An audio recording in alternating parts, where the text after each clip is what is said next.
Sergeli Xonobod taraflardan 100 minggacha bo'lgan yangi arzonroq nastroyka hovli qidirganlarga yangi variantlar chiqyapti. 2 sotuv 5 xonali uylarimizdan 3 ta qurib bitqazilyapti. Bu tarafga yana xuddi shunaqa uylarimizdan 2 ta tushadi. Tupik ko'chada joylashgan, svet suv gazdan muammo yo'q. Hozir men 70% bitganini bitta ko'rsataman. Mana hovliga bemalol moshina olib kirib qo'ysanglar bo'ladi. Podvolni mana hovli tarafda qilishgan ekan. Mana shu yerdan podvolga sekin tushib ketaveradi. Mana shu yo'ligimiz tegi yer to'la bo'lyapti.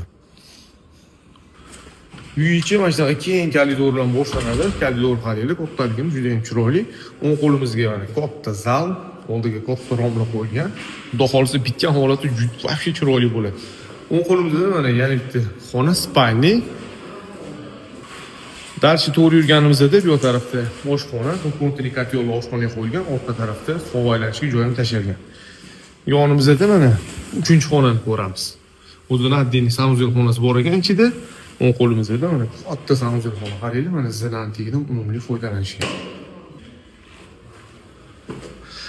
Uyimizdan ikkinchi qavati ham bor. Ikkinchi qavatda mana shunday katta hol, holdan ham foydalansangiz bo'ladi. Chap tarafda mana birinchi yotoqxonani ko'ramiz. Yonida ikkinchi yotoqxona.